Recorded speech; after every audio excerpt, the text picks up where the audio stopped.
Buenos días. El día de hoy vamos a hablar de los organismos desconcentrados en la administración pública federal. ¿Vale? ¿Han escuchado ustedes ese término, compañero?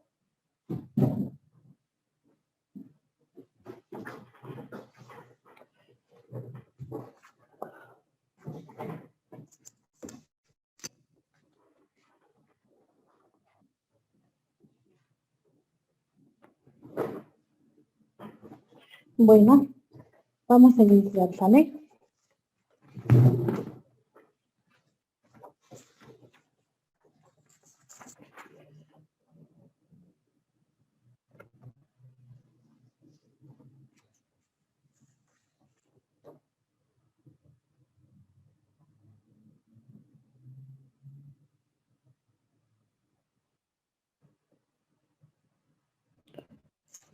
Bueno, vamos a hablar de lo que es la desconcentración administrativa. Cuando nosotros hablamos de concentración, tenemos que esto se refiere a la acción y efecto de concentrar o concentrarse. Y tenemos por lo que hace, bueno, eso es lo que significa concentración, ¿no? Acción y efecto de concentrar. Si nos vamos a lo que nos dice el diccionario de la Real Academia Española, vamos a tener que concentración significa reunir en un centro o en un punto todo lo que estaba separado. Ahora bien, si nosotros nos vamos a lo que significa desconcentración, vamos a tener que bueno, que va a ser lo contrario, ¿no? A concentración vamos a tener que, cuando hacemos referencia a concentración, desconcentración, estamos diciendo o nos estamos haciendo referencia a que está disperso, está disgregado, ¿sí? Es decir, con esto se está hablando de separarse, ¿no? De separar. Tenemos que, bueno, ustedes se dan cuenta, la palabra está, en la palabra desconcentración tiene el prefijo de, este prefijo significa negación o inversión del significado concentrar, de ahí vamos a tener que desconcentración hace referencia a la separación, ¿no?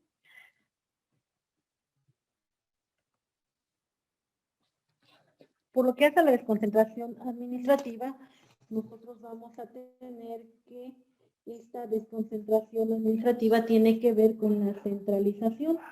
Si ustedes recuerdan, cuando nosotros hablábamos de la centralización, decíamos que todo está todo está en una sola persona, ¿no? Recuerdan que decíamos que por lo que hace a la centralización, nosotros decíamos que era una pirámide, ¿no? En la cúspide se encontraba lo que es el presidente y de ahí estaba el presidente y después seguían los demás organismos, ¿no? Teníamos lo que era las secretarías de Estado, teníamos lo que es la Consejería Jurídica, teníamos lo que eran los órganos reguladores, ¿no? En materia energética. Bueno, a eso hacemos referencia con la centralización. Cuando nosotros hablamos de órganos desconcentrados, acá nosotros estamos hablando que estos órganos se encuentran insertos en la administración pública centralizada. Ellos van a formar parte de la estructura orgánica de una Secretaría de Estado. Van a depender jerárquicamente de estas secretarías de Estado, ¿vale? Entonces no perdamos de vista, porque después vamos a ver los organismos descentralizados, entonces podríamos confundirnos. Cuando hablamos entonces de organismos desconcentrados, estamos entonces haciendo referencia a que estos van a depender de alguna Secretaría de Estado, ¿sale? Vamos a decir entonces que estos órganos desconcentrados están insertos en la administración pública centralizada, ¿sale? Y dependen jerárquicamente de una Secretaría de Estado. Una característica de estos organismos desconcentrados va a ser que ellos no tienen patrimonio propio, ni tampoco tienen personalidad jurídica. ¿Sí? Bueno, no perdamos de vista esta situación, por favor. Bueno, por lo que hace a este término de desconcentración, vamos a hablar de antecedentes, ¿les parece? Por lo que hace a este término de desconcentración, tenemos que el profesor, Teófilo Ducrot, él era un profesor francés, fue el primero que utilizó esta expresión de desconcentración administrativa. En su libro, en un libro publicado en 1862. Después de esto tenemos que el siguiente que retomó esta locución fue el tratadista Henry Berthelin, ¿sale? Y acá él hacía la sugerencia de la aplicación de la desconcentración como una de las formas utilizables en la administración pública. De igual forma, ya él publica un libro, el cual, bueno, el título lo tenemos acá, lo publica y ahí hace referencia de nueva cuenta a lo que es la desconcentración administrativa, ¿sale?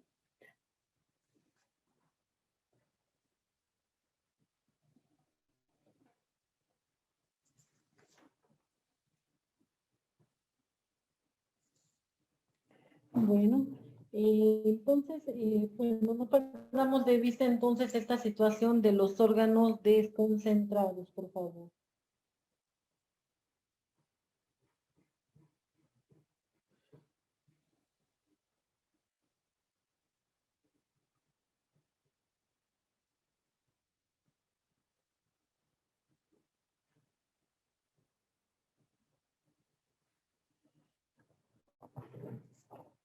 Tenemos entonces que esta desconcentración administrativa tuvo aceptación tanto en la legislación como en la jurisprudencia y en la doctrina francesa, italiana y española. Acá diversos autores le pusieron interés a este término, ¿no? De ahí entonces tenemos que, de igual forma, se hicieron varias publicaciones, pero tenemos que aquí en México no fue tratado esta terminología de la misma forma. Tenemos que hay muy poca información por lo que hace, sí, hay muy poca doctrina al respecto, ¿no? Tenemos que la doctrina que encontramos, bueno, para empezar es doctrina que ya tiene, bueno, que ya tiene mucho tiempo. Por ejemplo, tenemos que en la revista de la Administración Pública, en el año de 1986, se dedicó un apartado al estudio de la desconcentración y descentralización administrativa, ¿sale? Después de esto tenemos que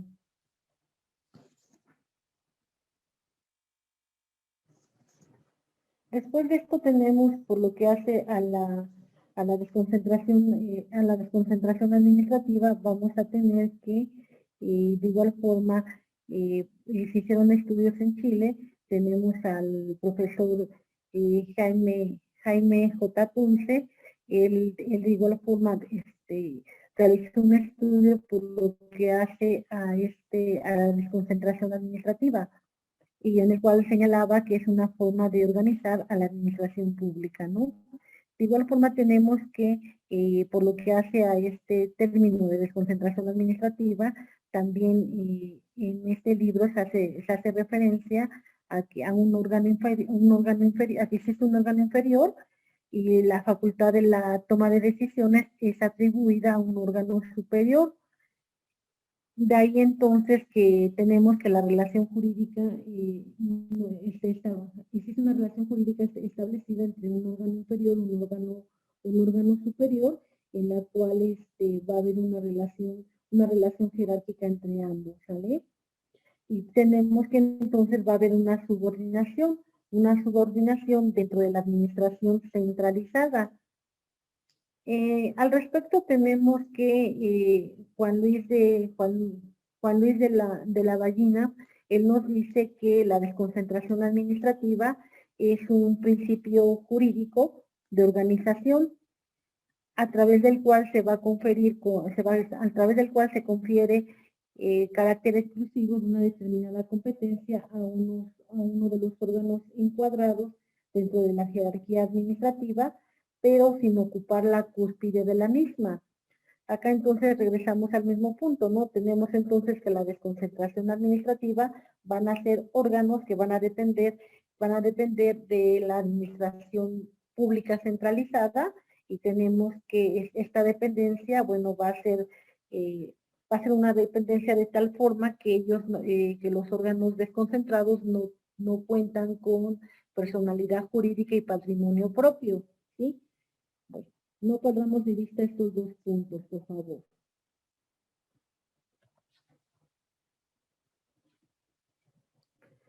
Tenemos que, por lo que hace al surgimiento de la desconcentración administrativa, tenemos que inicialmente se va a organizar conforme a esquemas de descentralización administrativa, los cuales van a estar caracterizados por depositar la facultad de la toma de decisiones en un solo individuo u órgano.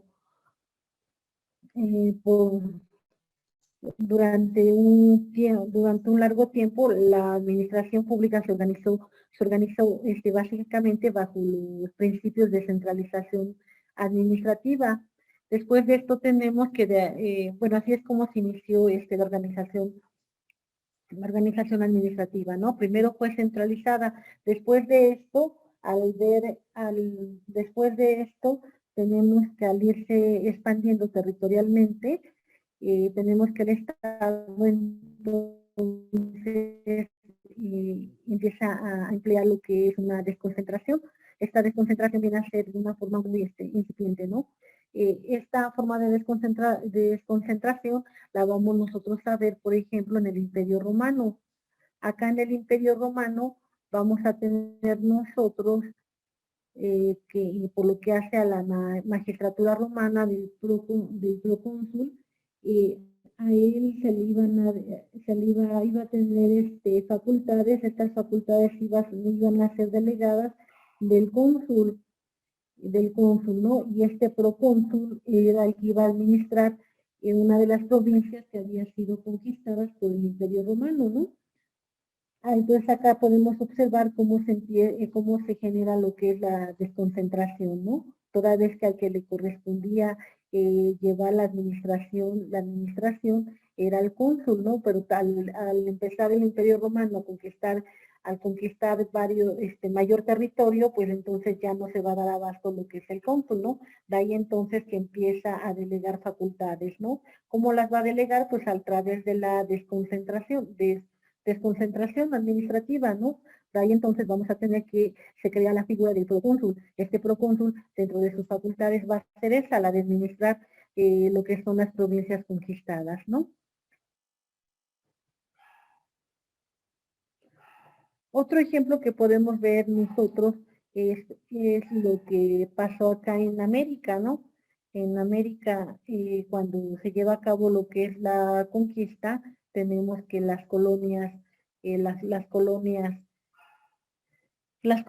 iban a estar gobernadas por lo que son los virreyes, ¿no? Estos iban a tener una delegación de facultades, por lo que era el emperador español, ¿no? Después de acá tenemos que en el Estado moderno vamos a tener que la desconcentración administrativa empieza a gestarse en 1789 en Francia, con lo que es la creación de los departamentos.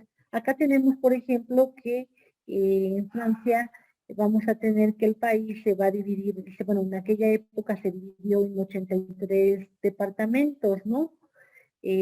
Así fue como se dividió y posteriormente llegaron a tener hasta 95 departamentos. Cada uno de estos departamentos era encabezado por un prefecto y tenía las atribuciones de gobernar, ¿sale? Bueno, pero estas atribuciones de igual forma iban enfocadas en sí a la administración, ¿sale? Después de acá tenemos entonces que por lo que hace la desconcentración, y de aquí de Francia tenemos que en 1871 se va a crear una ley en la cual se le va a dar facultades a los organismos desconcentrados. Después de esto tenemos que al finalizar la Segunda Guerra Mundial, va a haber un periodo de gobierno provisional.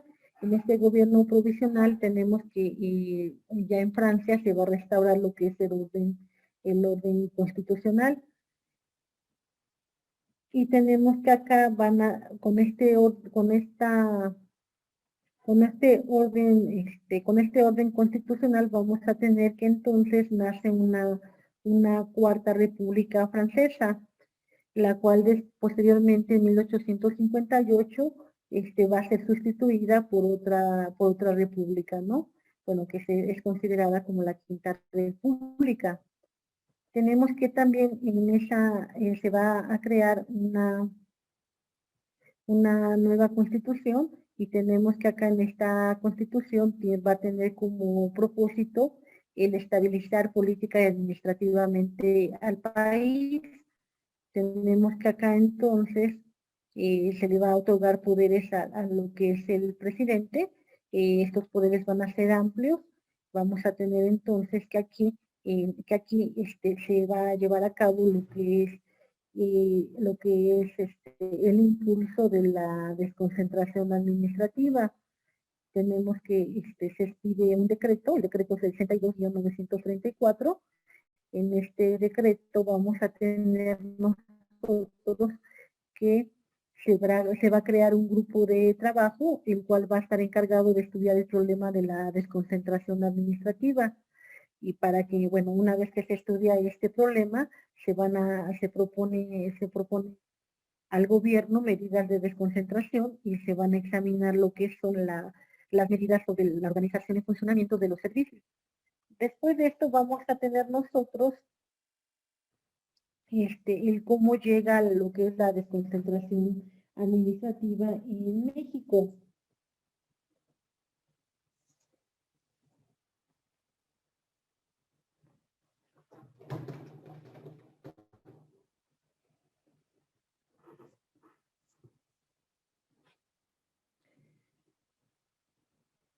Bueno, acá vamos a tener nosotros que, por lo que hace a la desconcentración administrativa, tenemos que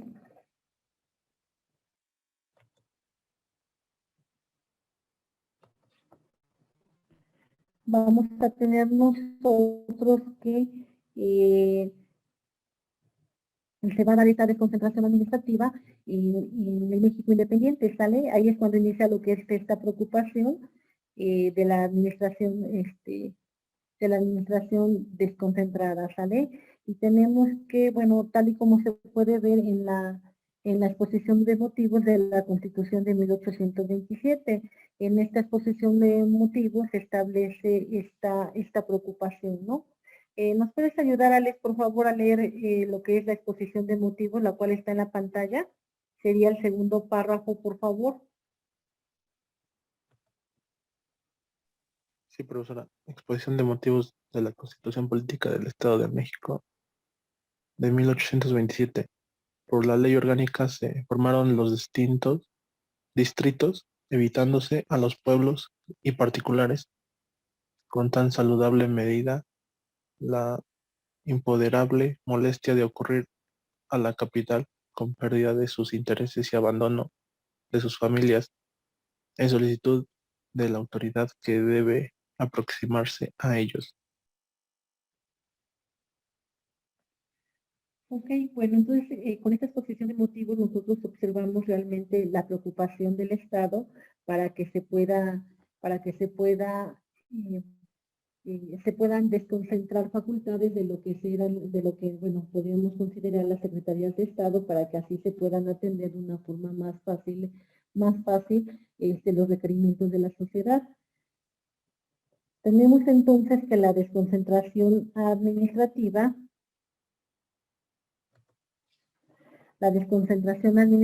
en México se inicia con la ley del 16 de octubre de 1830.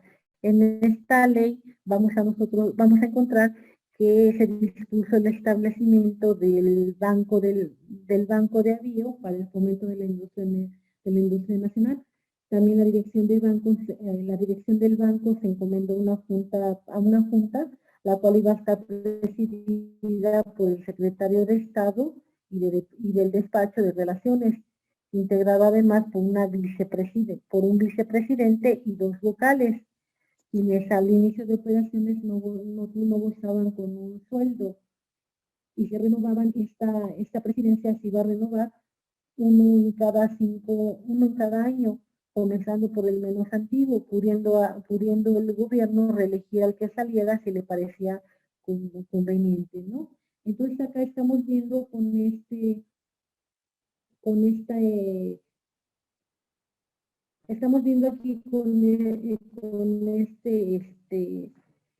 este Banco de la Bio para el fomento de la industria nacional, cómo se empieza a desconcentrar la administración pública en México, ¿no?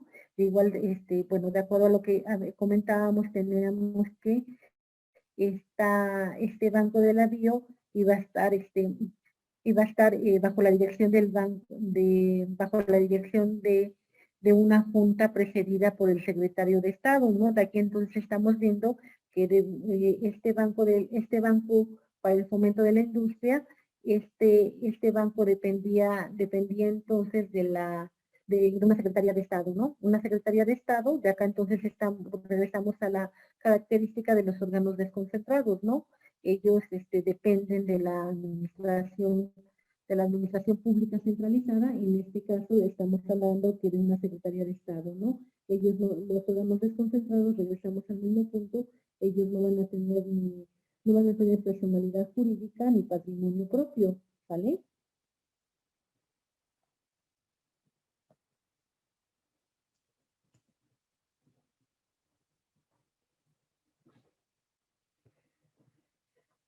Bueno, después de esto tenemos que la desconcentración administrativa en México se considera que apareció de una forma muy tarde. Al aparecer de una forma tarde vamos a tener nosotros entonces que por lo que hace a la centralización vamos a tener que los efectos se prolongaron por mucho tiempo, ¿no? De aquí podemos tomar en cuenta, por ejemplo, para poder argumentar esta situación de que en México lo que es la centralización esa forma de organización administrativa estuvo vigente muchísimo tiempo.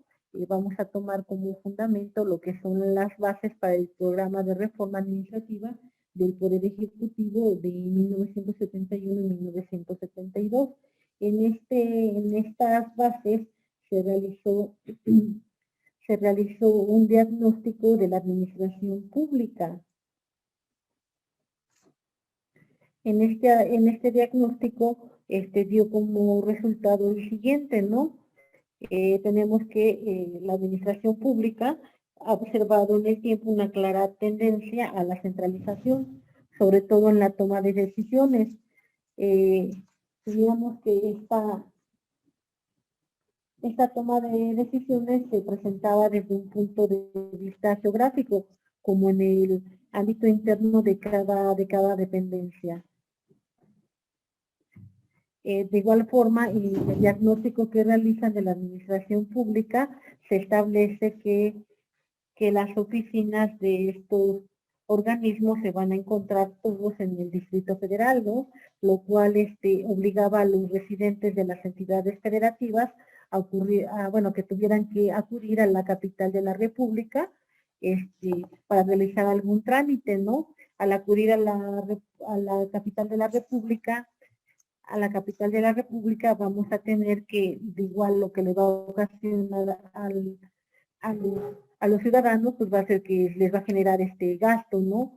Y igual de muchas ocasiones, bueno, si tú realizas un trámite fuera de tu localidad, pues en ocasiones tú tienes que regresar en varias ocasiones, bueno, vas a regresar, no vas a ir solamente una vez, no vas a ir varias veces y esto van a generar gastos, ¿no? Lo cual entonces la centralización pues no estaba del todo bien vista, ¿no? Porque al estar todo en un solo lugar, al tener el poder en una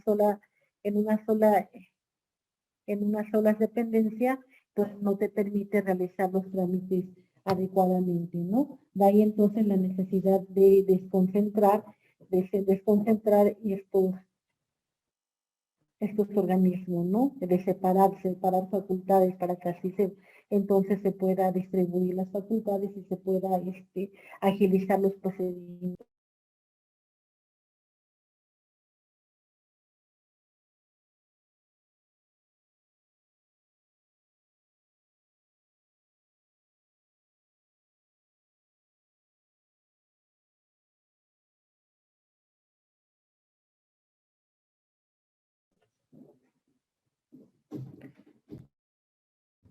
Bueno, perdón, entonces ese es el estudio que realiza, ¿no? Regresando al punto anterior, decíamos que, bueno, cuando se hace esta reforma administrativa, tenemos que en el año de 71, 76 se va a hacerse un diagnóstico de lo que es la administración pública y se llega a esas conjeturas, ¿no? De que al de estar todo centralizado, bueno, los trámites son más lentos, de igual forma, hay más erogaciones para lo que es la ciudadanía, todas las que se tienen que trasladar a la Ciudad de México, ¿no?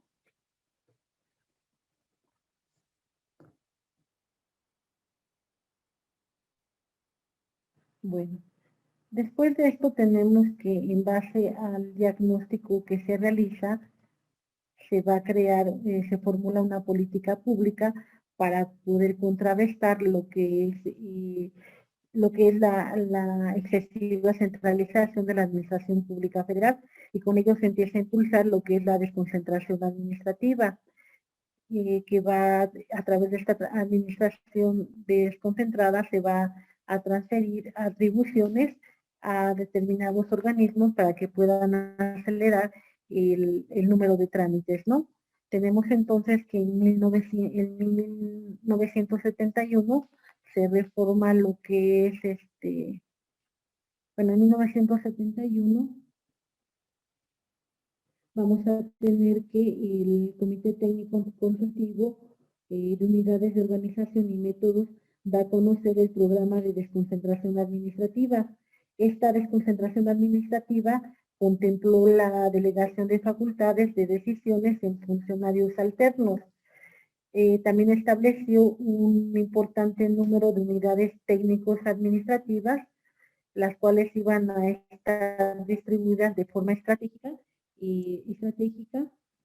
por todo el país, ¿no? Para que así se pudiera dar posibilidad a que hubiera ejercicio de un ejercicio de los derechos de los habitantes, ¿no? Para que ellos pudieran ejercer lo que son sus derechos y para poder posibilitar lo que es el cumplimiento de estas obligaciones en sitios más cercanos a su domicilio, ¿no? De ahí entonces tenemos que en 1971, de igual forma, se reforma lo que es la ley de secretarías y departamentos de Estado, y tenemos que en su artículo 26 se permite a los titulares de dichas dependencias delegar algunas de sus facultades administrativas no discrecionales en funcionarios subalternos, ¿no? Tenemos ahí entonces que se empieza a dar lo que es la desconcentración.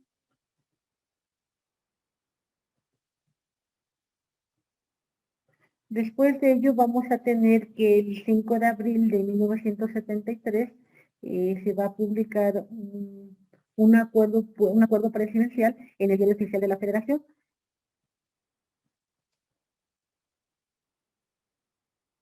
en el cual se dispuso que las secretarías y departamentos de estados, organismos descentralizados y empresas de participación estatal de la Administración Pública Federal iban a implementar las medidas necesarias para que se pudieran tomar más fácilmente las decisiones y tramitar los asuntos mediante delegación de facultades en funcionarios subalternos y con esto se está abriendo la puerta a lo que es la desconcentración territorial, ¿sí?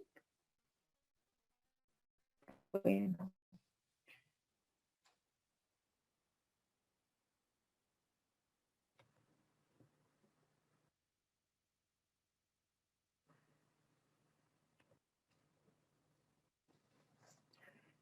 bueno, también por lo que hace a este acuerdo presidencial, vamos a tener que, de igual forma, en el acuerdo tercero se señala que al establecerse una delegación en zonas del territorio nacional, estas entidades se van a coordinar con la Secretaría de la Presidencia para que se pueda establecer delegaciones en distintas partes del Estado mexicano y estas delegaciones van a crear criterios de manera uniforme a fin de que se pueda realizar de acuerdo para que puedan tener una coordinación de sus actividades. Estas actividades iban a ser en beneficio de los servidores públicos. Va a ser en beneficio de servidores públicos, así como de la población. ¿Sí?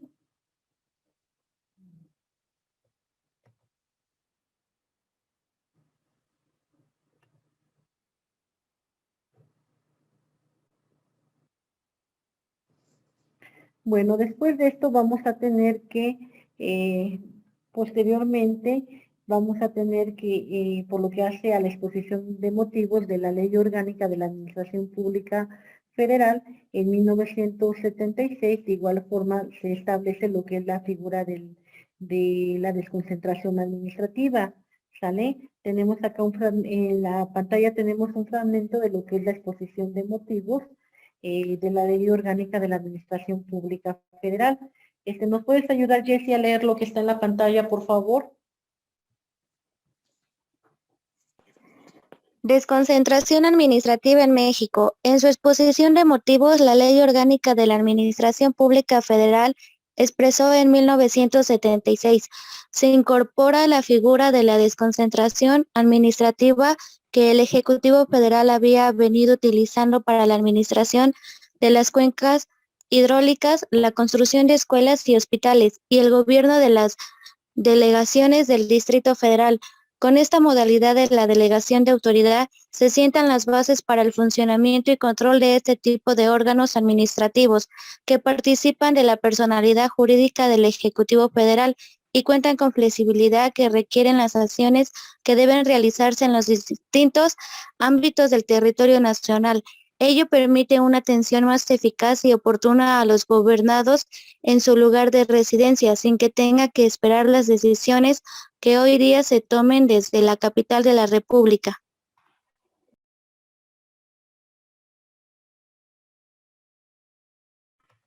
Bueno, perdón. Les comentaba que así nos va quedando un poquito más claro en qué consiste la desconcentración, ¿no?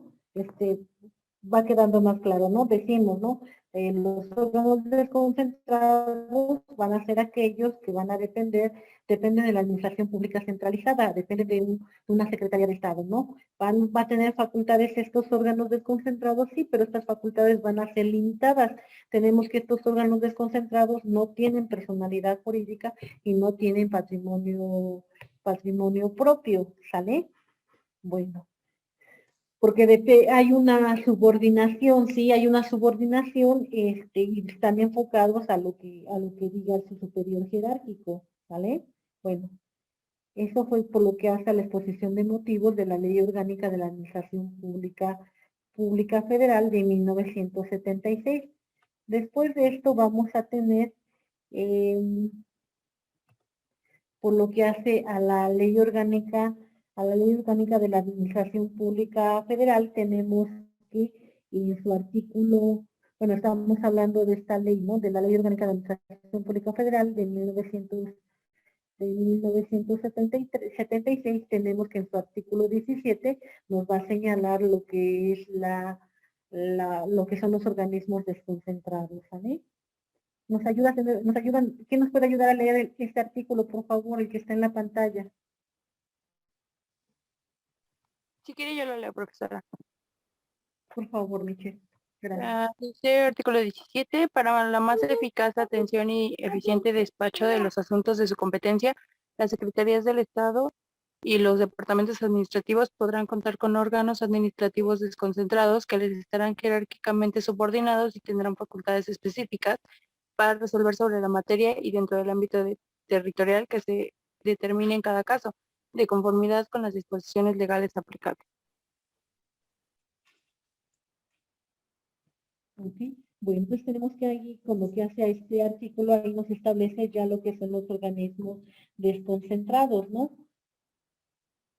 Y acá nos dice, están jerárquicamente subordinados y tendrán facultades específicas sobre la materia y dentro del ámbito territorial que se determine en cada caso, de conformidad con las disposiciones legales aplicables, ¿no? Regresamos al mismo punto, depende de alguna Secretaría de Estado, tenemos que sus facultades están limitadas, ¿sale?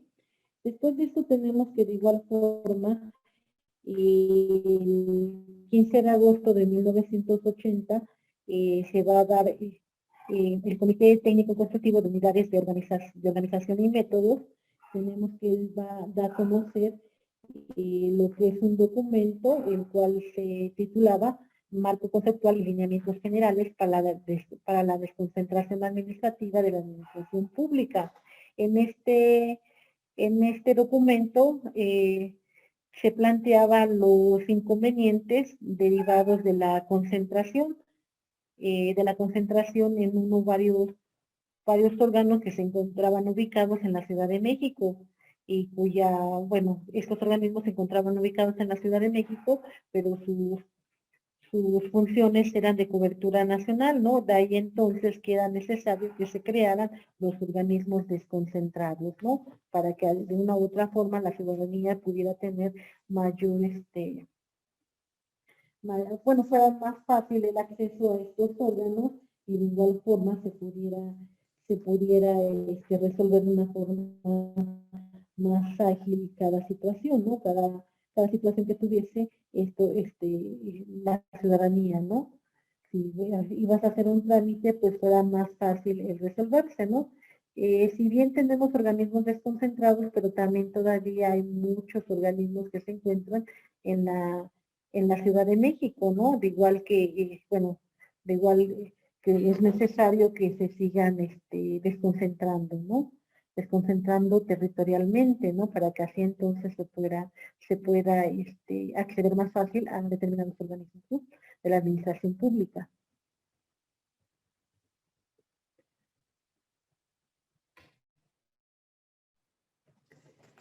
Bueno, de igual forma podríamos hacer otro comentario por lo que hace a este documento que elabora el Comité Técnico Consultivo de las Unidades de Organización y Métodos. Ellos también hacían un análisis y ellos decían que de acuerdo a cómo se tenía que llevar a cabo lo que es la desconcentración, en primer lugar tenía que ser una delegación simple. Posteriormente era en una segunda fase y vamos a tener lo que era la desconcentración de facultades.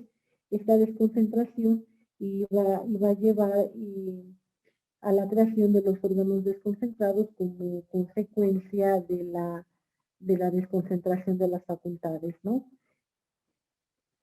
Y teníamos que también ellos argumentaban que esta desconcentración administrativa también iba a implicar la transferencia de recursos presupuestarios y los apoyos administrativos necesarios para que se pudiera lograr su finalidad, ¿no?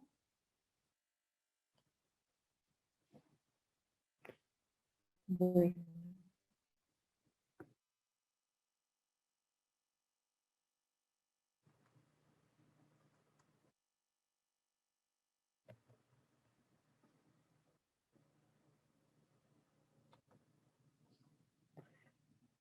Tenemos nosotros que el 14 de octubre de 1981, el secretario de Salubridad y Asistencia dicta un acuerdo a través del cual determina funciones de la Secretaría de Salubridad y Asistencia que se ejercerían en forma desconcentrada por los servicios coordinados de salud pública en los estados de Aguascalientes, Sonora, Veracruz, se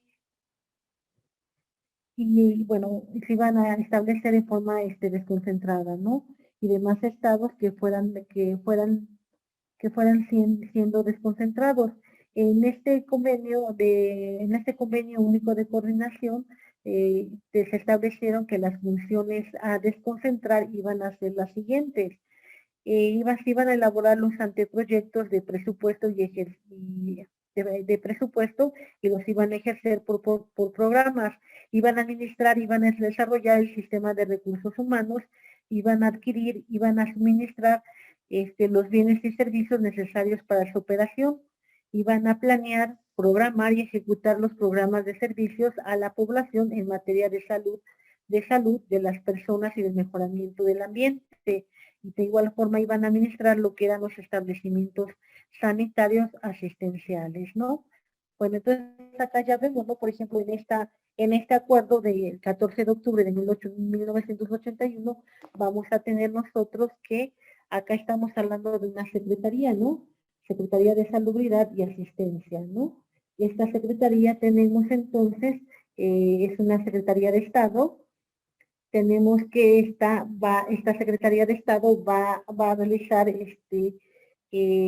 funciones a través de órganos desconcentrados. Estos órganos desconcentrados iban a ser los servicios coordinados de salud pública en los estados de Aguascalientes, Sonora y Veracruz, ¿no? Entonces tenemos que la Secretaría de Estado, decimos que la Secretaría la Secretaría de Salubridad y Asistencia es una Secretaría de Estado, forma parte de la Administración Pública Centralizada, ¿no? Esta Secretaría de Salubridad y Asistencia, ella a su vez se va a desconcentrar, va a delegar facultades, ¿no? Estas facultades las va a delegar a través de los servicios coordinados de salud pública. Estos servicios coordinados de salud pública iban a estar ubicados en los estados de Aguascalientes, Sonora y Veracruz. Y te decíamos que dentro de las funciones que iban a realizar, iban a hacer, por ejemplo, la de administrar los establecimientos sanitarios asistenciales, ¿no?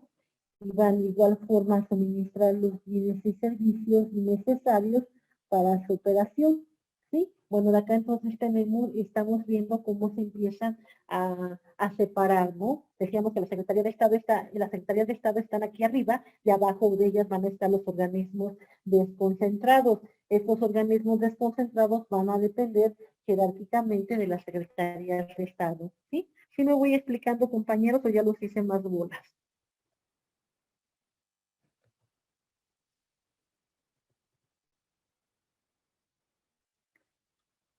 Bueno.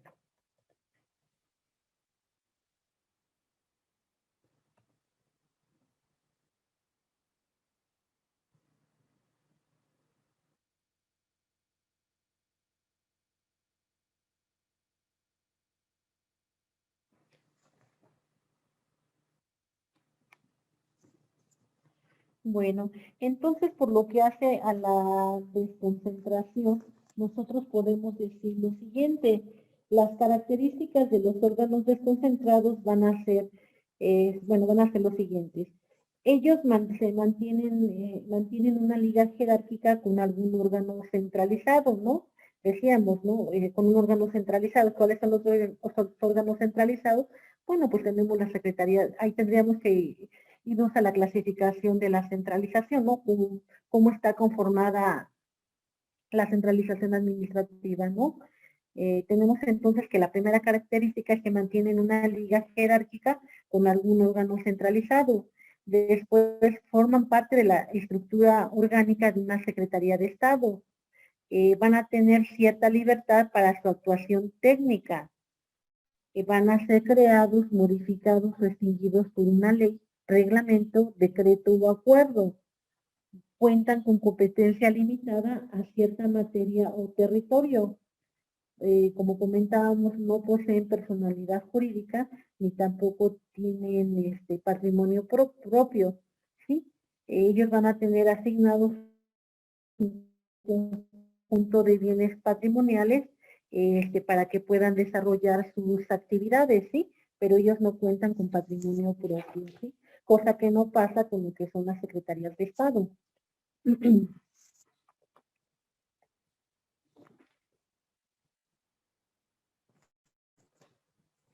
Ok.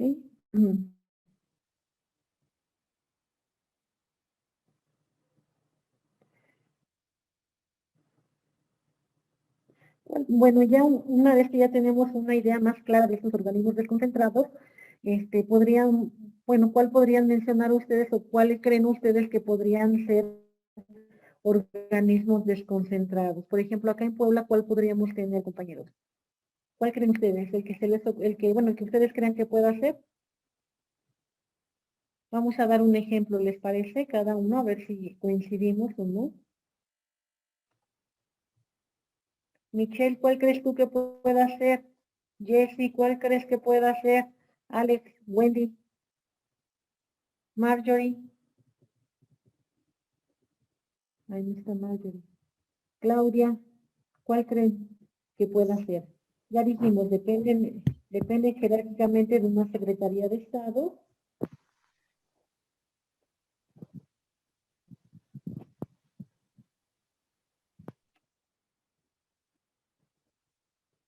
¿Nos servirá de algo esta desconcentración administrativa, compañeros?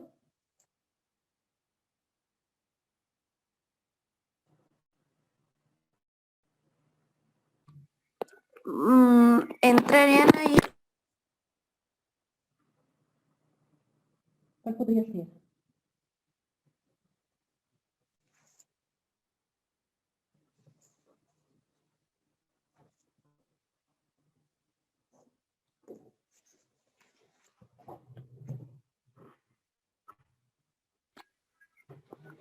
Mis,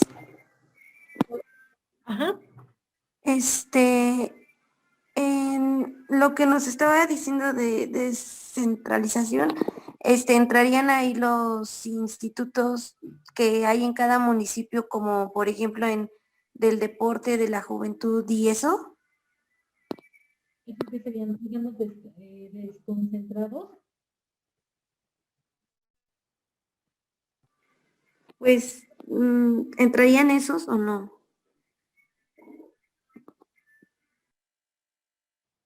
Los institutos de la... No, esos serían descentralizados, ¿no? Esos no son desconcentrados.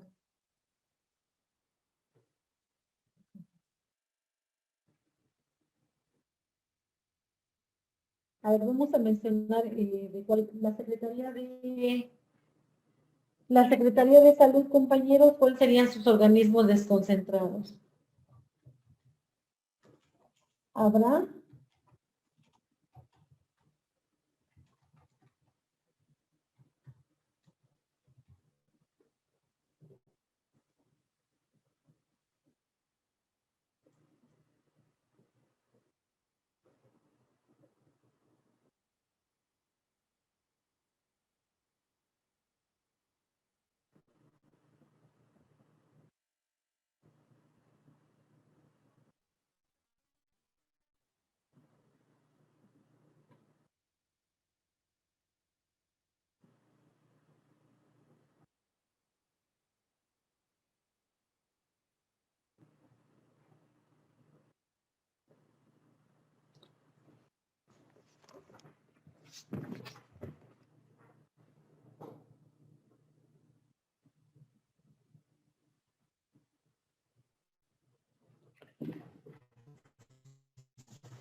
A ver, si nosotros nos vamos a lo que es la Secretaría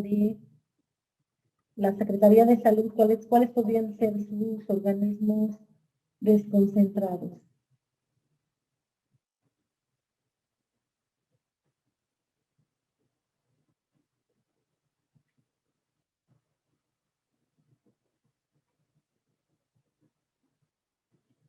Bueno, por ejemplo, en la Secretaría de Salud, sus organismos desconcentrados, podríamos nosotros mencionar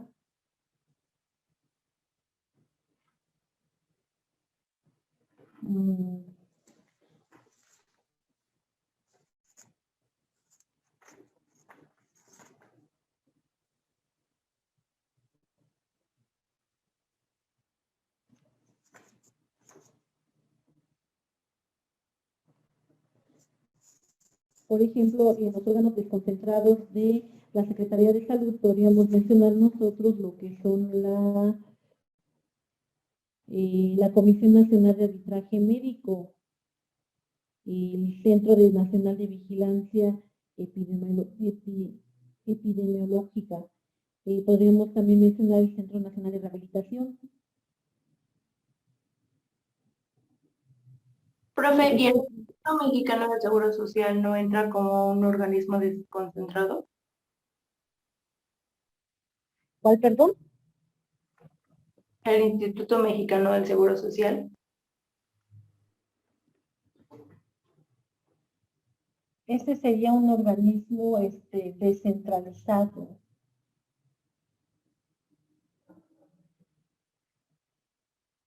¿Y la Secretaría de Gobierno?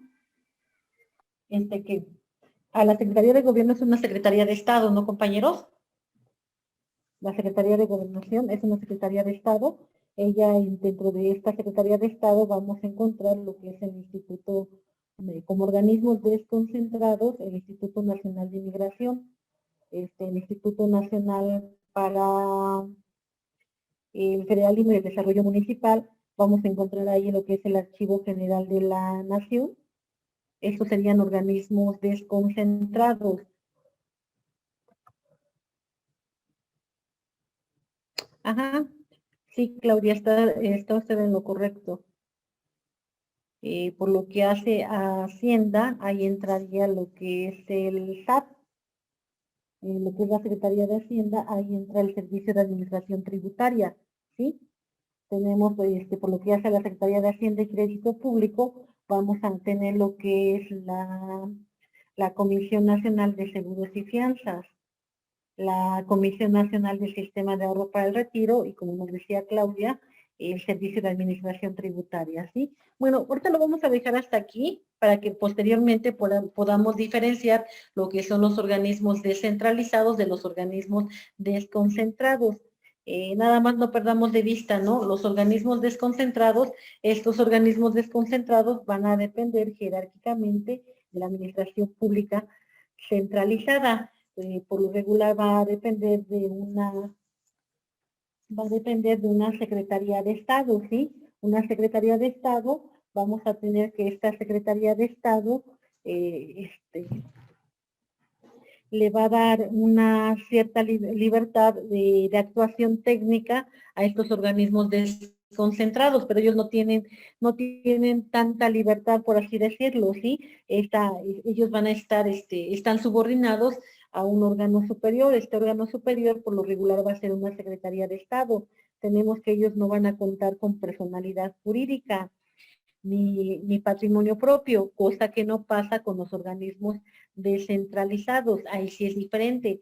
Los organismos descentralizados, ellos van a depender de la administración pública paraestatal y de igual forma estos organismos descentralizados, ellos sí tienen personalidad y patrimonio propio, ¿sale? Entonces ahorita nomás lo vamos a dejar así, ¿sale?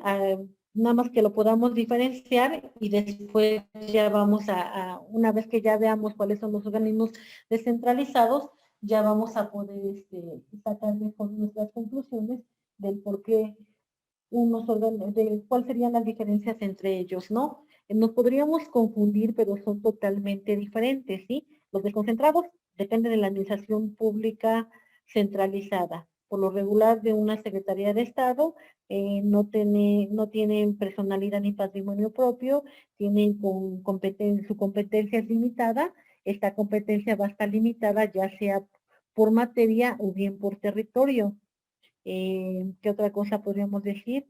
No tienen mucha libertad, forma parte de la estructura orgánica de una Secretaría de Estado, ¿sale? Esas serían las características.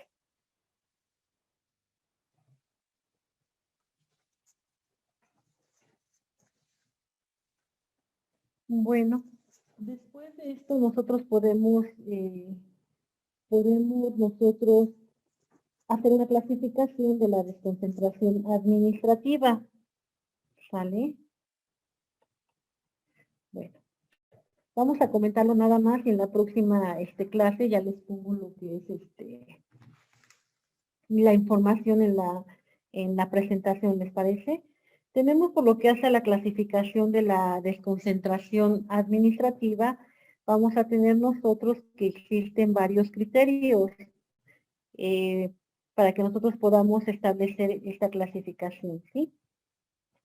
Estos criterios pueden ir en base a la demarcación territorial, la cual va a ser de una ubicación distinta a la que tiene la Secretaría de Estado. También nosotros podemos hablar de una desconcentración externa, ¿no? En esta desconcentración externa nosotros vamos a hacer referencia a organismos desconcentrados con atribuciones que les delega su órgano superior, ¿no? Que en este caso, bueno, decíamos las secretarías de Estado, ¿no? Tenemos que el tratadista Serra Rojas, él nos hace una clasificación de desconcentración de forma horizontal o periférica y desconcentración vertical o funcional. Por lo que hace a la desconcentración horizontal, tenemos que aquí se van a transferir las facultades del órgano central a un órgano inferior, ¿no? Y que las va a ejercer en una extensión de territorio limitado, ¿no? Y por lo que hace a la desconcentración vertical o funcional, acá vamos a tener que el órgano central va a ceder su competencia en forma limitada y exclusiva a un órgano inferior que forma parte de la misma extensión territorial limitada. También tenemos otra clasificación, la siguiente clasificación nos las da el tratadista Jorge Fernández Ruiz. Él nos señala que va a haber 3 clases de desconcentración. Estas 3 clases de desconcentración va a ir en base a la materia, en base a la región y en base al servicio. Por lo que hace a la desconcentración administrativa por materia, vamos a tener que aquí esta desconcentración se va a caracterizar por el traslado de competencia y de poder decisorio de un órgano superior a otro inferior que forma parte de la misma estructura orgánica del superior. Aquí un ejemplo sería lo que es la Comisión Nacional del Agua, ¿no? Aquí, por ejemplo, en esta Comisión Nacional del Agua tenemos que la desconcentración por materia, acá se argumenta lo que es la especialización en dominio de la tecnología que es necesaria para poder atender los asuntos relativos a esta materia, ¿no? Como es...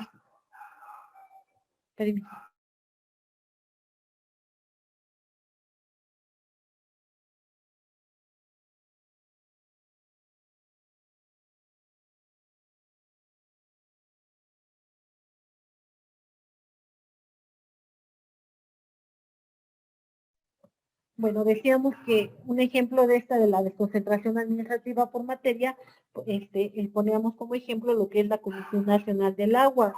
Tenemos que en esta es una desconcentración por materia, ya que se argumenta la especialización o la tecnología que requiere esta Comisión Nacional del Agua para que pueda atender los asuntos por lo que hace a la mejora regulatoria, por lo que hace al agua y a la seguridad nacional, ¿no? Entonces de ahí tenemos que esta Comisión Nacional del Agua, bueno, esta se va a separar, va a ceder facultades, pero por lo que hace a la materia, ¿no?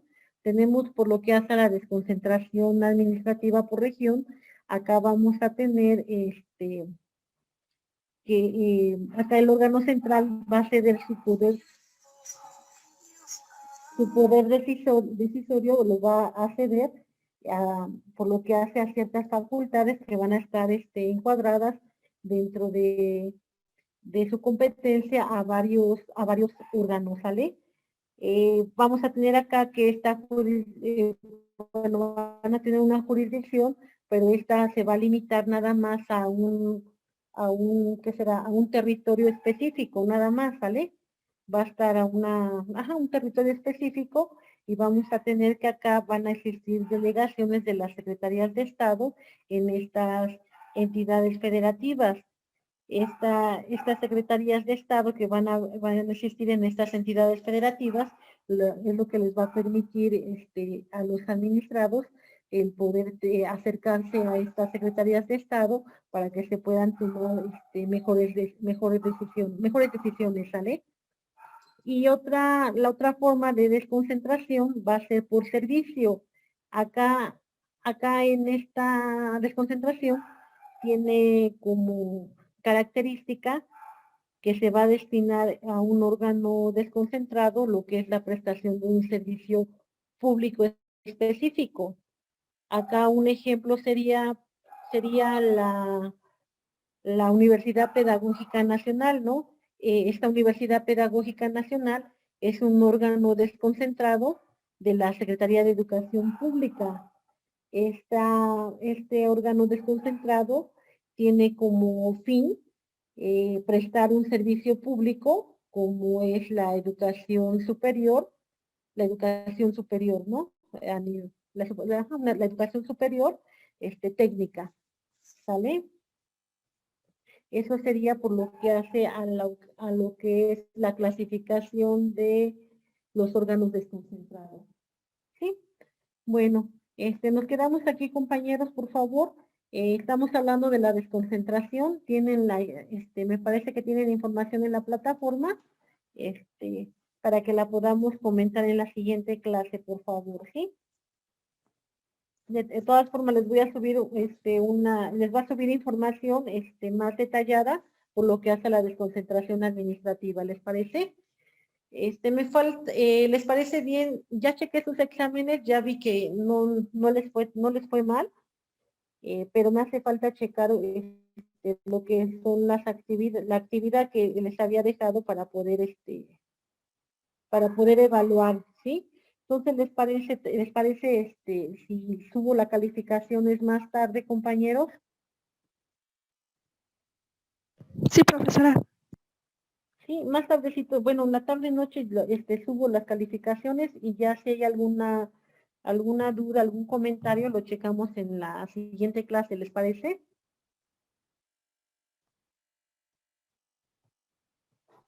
Bueno, nos estamos escuchando entonces, que tengan bonita tarde, compañeros. Hasta luego, Hasta profesora. luego. Profesora.